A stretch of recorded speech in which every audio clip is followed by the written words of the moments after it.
Welcome, everyone, to the first Thanksgiving. We're coming to you live from Plymouth Plantation, the extraordinary living museum here in Plymouth, Massachusetts. And during today's virtual field trip, we're going to travel back in time to the year 1621, just a year after the voyage of the Mayflower and about a month after the now famous feast. We'll be visiting the 17th century farming town built by English colonists in the midst of the Wampanoag homeland. We're going to learn more about the Wampanoag people, the natives who originally inhabited the land, and we're going to learn about the first permanent English settlement of colonists, better known as the Pilgrims. We'll also compare and contrast the daily lives of the Pilgrims and the Wampanoag people, how they lived, how they gave thanks, and the food they ate. And of course, we'll learn about the 1621 harvest celebration that we know today as Thanksgiving. So there's a lot to get to in the next 30 minutes, and here to help guide us through today's virtual field trip is the Director of Education and Public Programs here at Plymouth Plantation, Kim Van Wormer, and the Education Manager, Randy Joseph, who's also a member of the Wampanoag Nation. Welcome. Thank you so much for coming. Oh, welcome. Thank you for letting us visit today. And as our Google Earth map is showing students exactly where we are, which is in Plymouth, Massachusetts, spelled with a Y, and we're at Plymouth Plantation, spelled with an I. And I want to make sure our viewers understand that that isn't a misspelling. No, it's not. We decided for our museum to spell the name of the museum in the way that they spelled it most commonly in the 17th century. In the 17th century, though, there weren't any spelling rules. So people spelled words however they sounded to them. So it sounded like Plymouth, and they spelled it with an I. Yeah. Now, Kim, tell me, what will people find at Plymouth? I mean, how does the museum tell the story about what really happened during this very important period in history? Well, it's a museum of people, so when you come here, you get to meet people who are portraying the English colonists, and you get to meet people who are Native American that will tell you about the Wampanoag that lived here. Okay, Randy, let me turn to you for a minute. The Native people, as Kim just mentioned, or the Wampanoag, they inhabited this land long before the Pilgrims arrived in the early 17th century, for about 12,000 years, I understand. What can you tell us about the Wampanoag? Well, for us, we were gatherers and hunters. We cared for the land, and we believed that the Great Spirit, Kiatan, blessed us with everything to live a healthy, successful life. In return, we honored that. We honored the two-legged, the four-legged, the water beings, Father Sky and Mother Earth. All right, well, I'd like to bring out the warrior counselor who was the go-between for the Wampanoag and the Pilgrims, and his name is Hobbamock, and I want to welcome you, Hobbamock, sorry, how are you? Laniki suck. Tell me, what does Wampanoag, the word Wampanoag, mean? Wampanoag means people who see the first light, people of the morning, people of the dawn. Since we are farthest east, we can go, we are the ones who see the morning first. So tell me a little bit about what your daily life is like on the land. Well, first, when sunbreak, we fish, hunt for birds according to time of year, season, while Washkitomp and men hunt and fish. The Matamasasa woman farm at home, prepare meals, mitsash, Right. and Mitsush? mitsash food. And I watch English, the Chakwakwainen, newcomers. The English settlers, right. Yes. Speaking of the settlers, now, for so many centuries, you lived alone on the land, and suddenly you were cohabitating. What did you think of the English colonists when they first arrived? Did you befriend them? Well, Wampanoag knew to be cautious of New English Right. due to past bad English. Past experiences Yes. that were not good. Yes. But not all Wampanoag want English. But as long as I stay here and watch, it's good. It's okay. Speaking of them, I imagine when they first got here, they needed help learning how to survive on the land. Did you help them? How did you help them learn to survive here? Mostly one, to Squantum, help English, teach how to plant corn, harvest corn, Right. and eat corn, but not all Wampanoag want to help English. Not all Wampanoag want English here. Right. But you were good. You were okay with it. As Massasoit told me, Usamiquan, who is Massasoit of Wampanoag, told me to watch English. Kim, Habamak is just telling us that the Wampanoag had a thriving culture here before the English colonists arrived. What do we know about these colonists? It's an interesting thing to think that they would leave their land, leave their homes, give up everything, their well-being really, to come to this new England, they called it. Yeah, they must have had a really good reason, and the reason, there are several really. The main one is because they wanted to better their lives. England was pretty crowded. They thought they could come over here and get land of their own, and this would be a place where their families could prosper, which is a reason a lot of people move, I think.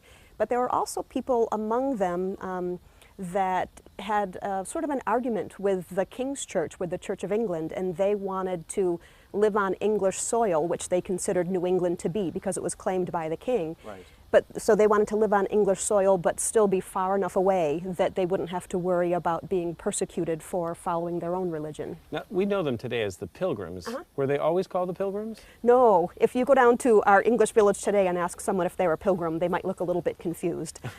It wasn't until the 1800s that a scholar read some of the works of William Bradford and saw there was one passage that said they knew they were pilgrims. And he said, oh, they were the Pilgrims. And it stuck. And people started to call them that. Since that time, right. Now, we have two, I'll call them settlers, with Yeah. us today. Goodwife Elizabeth Hopkins and her stepdaughter Constance. They're both with us. Welcome. Hello. Good day. Good day. Right. I recover. Constance, sit yourself down. Goodwife, let me begin with you. When did you and your husband, Stephen, arrive in America? Oh, we arrived at 1620 in the month of November. We had been preparing in June, got on the ship in July, sailed and set anchor November the 11th, think I, and did not find Plymouth and begin to build our houses until Christmas Day, the 5 and 20th of December. I want to ask you a little bit about the voyage, because I know you gave birth to your son, Oceanus, Right. at sea, which is, I guess, an appropriate name. That it is in the considering his ocean. birthplace. Tell me a little bit about what the voyage was like for your family. It was wretched, awful. Yeah. We was all quite ill from the pitching and rolling of the ship, and everything in our bellies did not stay there very long at all. It was very dark. We were below the decks, and so many beds, 102 people, that we could not move about. Chiefly we sat upon our bed together in the dark and told stories and slept and prayed very much, for we were afeard. How long was the voyage? Oh, it was more than 2 months. Did your father say 65, 66 days it was? Wow. Aye. That's a long time to live in those conditions. Indeed. Constance, you were only 15 when you arrived here with your family. What were some of the biggest adjustments you had to make? Truly, it is just the lack of civility in this new country, for we have, it is so wild, and we did come from London with many persons, much bustling and such things, and in this new country we must, we have no laundress, so we must launder our own clothing and spend many much hours doing such. We have no butcher or baker and all these things. We are to be hunters and fishermen and such, which is things back in England that none of us did do. But you had to sew your own clothing, you had to do all of the things that... I'm teaching her of it. We sew things such as this. Yea, our aprons and our chefs and such things we do. We must keep these clothing until we get more supplies back from England, Right. for I know not how to make it. Goodwife, it's obvious that your lives changed pretty dramatically when you got here. How well do you and your neighbors get along with the native people? We spoke briefly about this to Habamak. Aye. What were some of the biggest challenges that you faced in your day-to-day life with them? Right now there's a treaty of peace with these folk, for which we are very grateful. And this man Habamak, he lives in our town and is helping us with relation between the great King Massasoit of the Pokanoket people. Grateful are we for that relationship. There's others though in this area who do not wish us as well, and we are a bit afeard of them. Indeed, there are men watching our town every night to be certain that other neighbouring folk who do not wish us well do not cause us any harm. I It is a imagine. great comfort to have that relation, though. I imagine that's a good relationship to have, right? So we're learning a little bit about daily life, what it's like for both the settlers and for the native people here. And I'd like to do a little bit more comparing and contrasting these lives, some of the basic elements from both of your perspectives. So actually, let me begin with you, good wife. Let's talk about housing. I know you'd like to give us a little tour of your course. dwelling, so tell us a little bit Certainly. about it. My house here in New England is very different than in England. Our houses here are covered with wood on the outside. That is very expensive in England, and no house I ever lived in was covered with wood. The roof is thatched like many in England, but here we have thatched it with reeds and cattails from the marsh and not with straw as we might have at home. Some houses have got reeds in England, but most have straw. The inside here is one room, so you can see in the corner here is a bed which goes to the floor for Constance, and her brother also has a bed to the floor at the night. This over here is an eel pot with which we catch eel in the river. English favourite eel, roasted eel, eel pie. It's excellent good food. And here is the bedstead upon which my husband and I sleep. The children, as I said, take their beds to the floor. On this table is where we eat and we gather. I prepare my foods here, and in this area, this is my kitchen. And so here is the fire where we cook all of the things that we eat are cooked over our fire. And this is my house in New Plymouth. Quite a simple habitation it is. It is, and it looks very cozy, actually. And Habamak, I know your home, Witu, I think it's called, is very different. Can you describe a little bit of it? Nakis, yes. Wampanoag Wituash is Wami is all tree bark, tree skin, yes. And it's not flat, more round. As piece of door, small door, much small door. A smaller door, right? Nakis, yes. So you have to crawl in, actually. Yes. Right. More clear, open, much warmer. Much warmer, much warmer, I bet. Speaking of warm, it looks kind of warm. I want to talk about clothing right now. Obviously, there's some striking differences, as we can see clearly. I thought maybe you might describe what you're wearing. Really? My daughter and I both are wearing a waistcoat and petticoat of wool. That is the warmest thing. Yay. We also wear things of linen, such as Yay. this. My apron, and we do have stockings held with garters, yay, truly. And the coif upon my head, and I have a hat for when it is outside to keep the sun from your face. It is very proper to be wearing a hat also. We've got one undergarment that goes from our neck to our knees, right? So that is, And leather shoeing. of course. Yay. And leather shoe. And do you wear the hats indoors as well, or only when you're outdoors? No, not usually. Yay. But do you always cover your head? Yeah, it is proper. It is more practical when one is working to have Right. one's hair covered. It is not the law, but it is how everyone, such as ourselves, in England there are noble and wealthy people who leave their hairs down or uncovered, but Right. we are not that sort. Okay. Habamak, will you describe what you're wearing, please? Nakis, our headdress Headdress. is, yes, from Penisuak, warriors, Wampanoag warriors, and leather, deer attics, deer leather. English Chakwakwainin call stocking, Yeah, just so. stockings, moccasinash made from moose, Moose? Nakis, and all wami, all is deer, And all of that you're wearing around your neck, is this all handmade? Nakis, yes. Yes. Knife, Knife, Chakwak. yes, that is Knife. right. chakwak, ski hunk for winter. Very That warm. looks very warm, actually. I wanted to turn a little bit now to giving thanks. I know everyone, there are many different ways of giving thanks and many different reasons how and why we give thanks. I'm curious about how the colonists and the native people expressed gratitude. Are there specific rituals and celebrations that you follow? Of course, every day we give thanks at all times. Always when we are eating and when we are cooking, we are thanking God for what has been given to us and for what we have to eat. So every time we eat, we pray. We pray through the day to thank God, because anything good that we have is for the goodness of God, Right. for which we must always be grateful and always remember. And Habamak, are there rituals that you perform to express gratitude? Nakis, yes, when Wampanoag hunt, Yes? before, during, and after, we pray, we give thanks. Before we eat mitzash, Mitzash, eat. we pray, we give thanks. Before sun comes up, we pray, give thanks. When the sun goes down, we pray and give So thanks. You're grateful for the day, every day. All And for the times. food that you eat. Randy, I just want to ask, have those rituals continued into modern day customs with the Wampanoag? Most definitely, with the Wampanoag Confederacy Nation.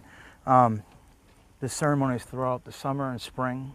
Spring is our New Year, so that's the time that we would have ceremony and give thanks. Also, the first berry that ripens of the year is a strawberry. We have a strawberry Thanksgiving.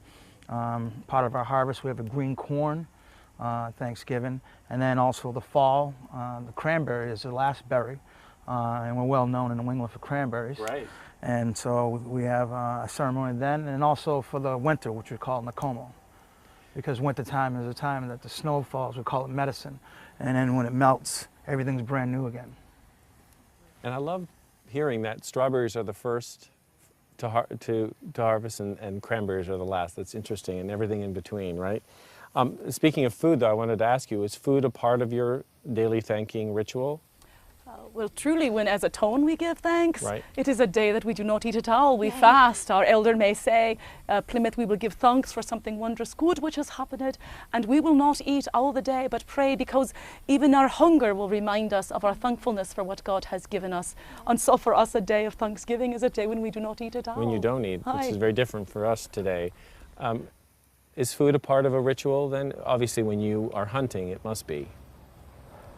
Yes, according to time, we give thanks and we feast. You feast? A lot of the berries, strawberries, cranberries. It's all wami, it's all mitzash. It's Mitzash all food. in the mitzash. Right. Now, I want to turn to the first harvest meal. We've talked about the year 1621 when this occurred, when the Plymouth colonists and the Wampanoag people shared an autumn harvest feast that I think is acknowledged today as one of the first Thanksgivings in the colonies. I know there are a lot of uncertainties around it, but what do we know about what actually happened? Well, we are lucky that we do have a source. Edward Winslow wrote a letter to a friend back in England describing the event. And so he does give us a lot of facts. We know that it lasted 3 days. We know that they had wild fowl, that they went out hunting for fowl. We know that there was feasting and sporting, and we know that there were about 50 Englishmen there and more than 90 Wampanoag.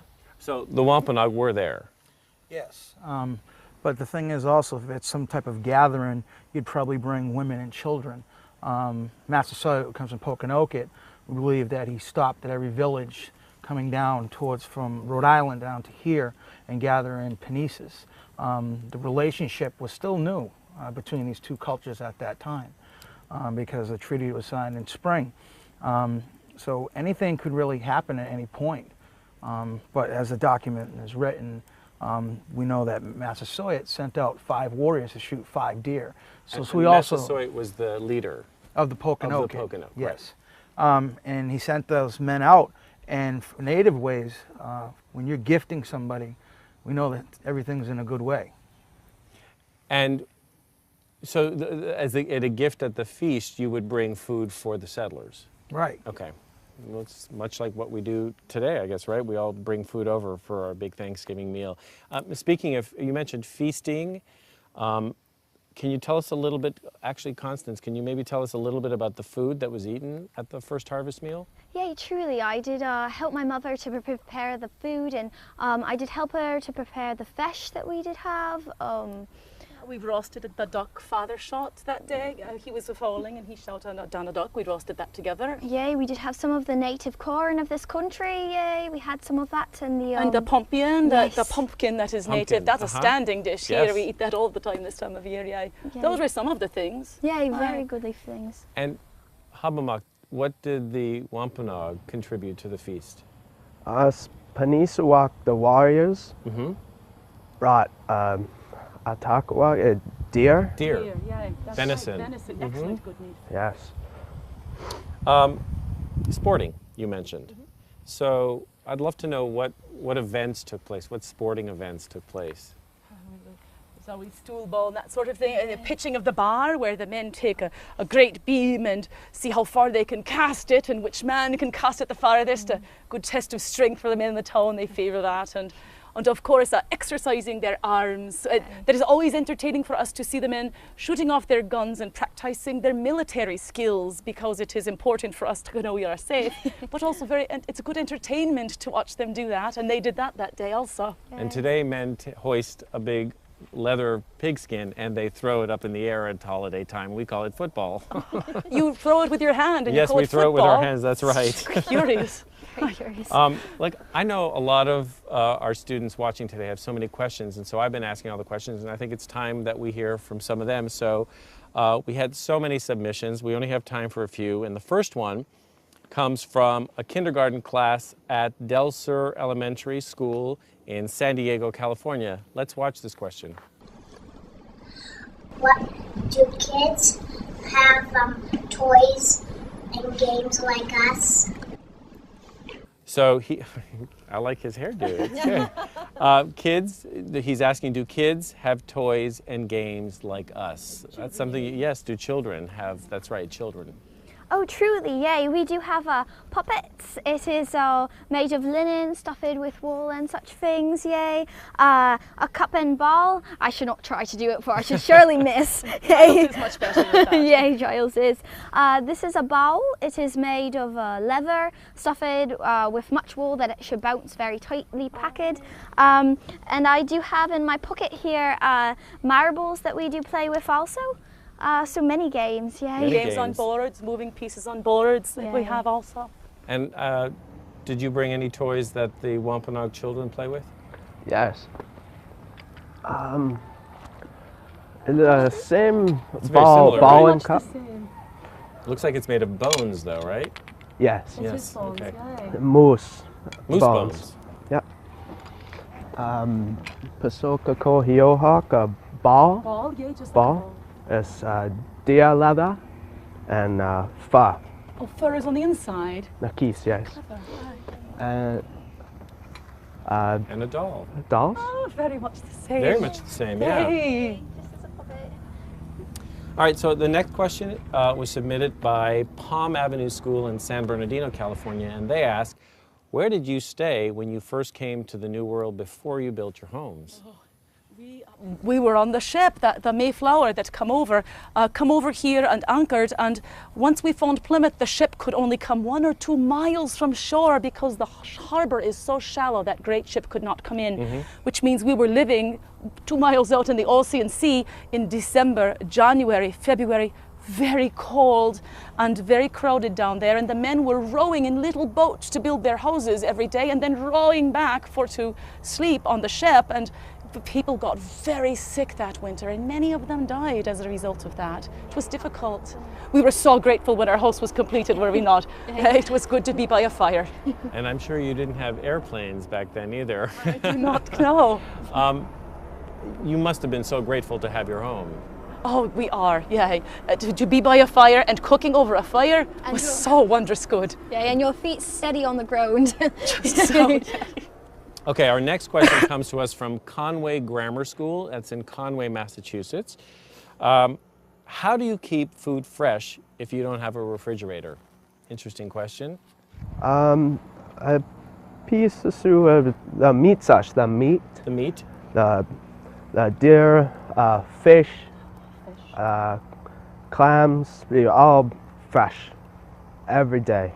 So you eat the meat fresh. Yes. You don't have to, right, okay. Yes, as we need. Right. Corn, scooter squash, pea soup, fresh, small, a little bit fresh, and rest. Wami all rest grow old, Dry. dry. Mm-hmm. They dry, and we can keep all long time, winter, spring, for when we grow next year. Our next question comes to us from a third grade class from Alpharetta Elementary School in Alpharetta, Georgia. And let's watch what they ask. Hi, I'm CJ, and little Frankie here wants to know, what did you miss about your homeland? Frankie wants to know, what did you miss about your homeland? Truly, I do miss the markets and the fairs the most. For in London there are diverse markets selling all sundry things that you can see, and much entertainment at the fairs and such. And I should miss those greatly, and just the comfort of other persons around you. I am very much used to many persons always seeing diverse, and not in this country. It is mostly trees, yay. Mostly trees, and there's only about 50 of you at this time, right? Yay, nearly Right. half our company has died. All right, we have time for one more question, and it comes to us from a second grade class at Willow Grove School in Poway, California. And Kim, I'm going to ask you this question. How did the word Thanksgiving actually come about? Well, I think it comes from giving thanks, because that's certainly what we do. Though I think that there are sort of two different kinds of Thanksgivings. There's the one that Goodwife Hopkins talked about, which to them is more of a religious celebration where there's not food involved, but definitely a time for giving thanks. And then there's the harvest celebration that we've been talking about that took place in 1621, Right. that was also a way of giving thanks, but was called more of a harvest celebration. Well, our own Thanksgiving is right around the corner. How different would you say that 1621 harvest was from today's celebration? That's a good question. I think, well, they didn't have parades. Right? Or floats. or Black Friday the day after, or Right. floats and all of that. The foods were a little bit different. We don't know for sure if they even really had turkey back then. No mashed potatoes. So different foods. Different foods. And how similar would you say that the celebration might be? What are some of the customs that have been preserved through the years? Well, I think it's for all people that they're giving thanks that day for family, Right. loved ones, joining together to make a meal that is bringing people together. And you don't see uncles and aunts and cousins that much, maybe once or twice a year, and that's the time to sit down and celebrate life. Family. Yeah, I agree with you. I think that's what makes this particular holiday so special. The idea of giving thanks transcends so much, so many our beliefs, our customs. There's truly cross-cultural acceptance in giving thanks, and I think we all make it our own. I was just reflecting when we were talking about food. My own family, I come from an Italian family, and our turkey stuffing is made with provolone cheese and ham and pancetta bacon, Italian bacon. So it's a very different. But I think everyone has their own traditions, right? Speaking of food, I'm getting really hungry talking about it. Oh, Master, terrible bad housewife I am if I do not offer you some food. In truth, we have some turkey pottage, which is partly cooked up of the Indian corn, which we keep dry all the year, and partly a turkey. So I've got a pottage here, mix it up with turkey and Indian corn, and Oh boy! Constance, you may serve that to him. So I get here's to a bit taste of a this, dish huh? to give him a bit in. I'll just, you know what? I'll just eat it right out of Really? there. Oh, Yes, you're it's very probably good. easier, right? Wow. Thank you, Constance. And a bit of bread for you, Master. Okay. So other things we might keep in salt, Yeah. but that turkey is fresh. Something small like that, we'll eat it fresh after we cook it, All just as right. Master Hoppamuck would say. This is really good. Yeah, thank you, Master. This is very, very good. My husband says that turkey pottage is very toothsome. It's very good. Okay. I have to say, I'm so grateful to be here today. I'm so grateful to have gotten to know you all a little bit better, to learn about your customs, the relationships between the two of you. This amazing, amazing museum. If you've not yet visited Plymouth Plantation, I urge you to do it with your families, with your schools. This experience is more than just stepping into a time machine. It's a powerful history lesson, and it's a history lesson come to life. And it's a lesson in understanding how that history informs us today. So from all of us here at Plymouth Plantation, from all of us at Scholastic, we want to wish you a very, very happy Thanksgiving. Thank you for joining us today. Bye, everybody.